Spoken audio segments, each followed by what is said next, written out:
For millions of years, a general decline in sea levels occurred throughout the remainder of the Permian period, dropping by 75 meters or 246 feet by 259 million years ago.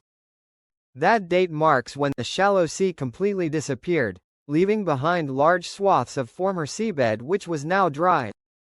As a result, eventually a thick banded gypsum rock unit formed which looked like this. Much later, mountain building and rifting around 75 million years ago, the flat subduction of the underlying Farallon tectonic plate caused compression on the surface, creating the towering Rocky Mountains and numerous regional mountain ranges. Beginning 36 million years ago, a portion of southern New Mexico began to split apart to the east and west via what is known as the Rio Grande Rift, causing the San Andres Mountains which are now to the west and the Sacramento Mountains which are now to the east to split apart from what was originally a single mountain range. The area between these two mountain ranges known as the Tularosa Basin dropped by several thousand feet, and in turn the thick gypsum layers became exposed on the surface. Rivers eventually formed, and due to these and the Rio Grande River carried easily eroded gypsum particles downstream, which then piled up, eventually blocking the basin's outlet around 3 million years ago. Thus, all of the eroded gypsum was directed into the basin's Lake Otero lowest point by wind and the flow of water. A large body of water more than 40 miles wide known as Lake Otero eventually formed in this low point, containing all of the gypsum crystals.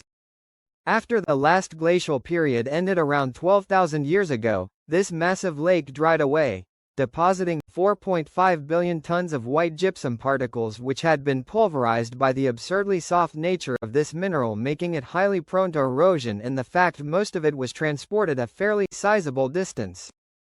By 7,000 years ago, regional winds had sufficiently pulverized enough of the gypsum crystals into small enough particles to be classified as sand, in other words between 1/16 of a millimeter and 2 millimeters wide.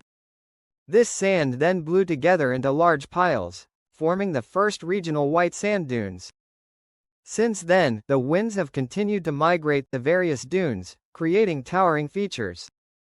Even today, on occasion, large flash floods sweep through the landscape, creating temporary lakes.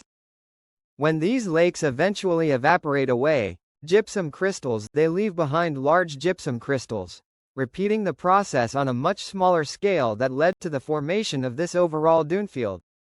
On December 20, 2019, this beautiful landscape was upgraded from a national monument to the nation's newest national park. It provides an alien landscape which just feels surreal to wander around in. Sledding and other forms of sliding down these dunes is not only recommended but actually encouraged. And, only 25 miles north of this national park is the southern edge of a massive 50-mile-long lava flow that formed during a 2 to 3 decades-long eruption of the Carrizozo volcano that occurred around 3250 BCE. As a final note, I would like to thank my new YouTube channel member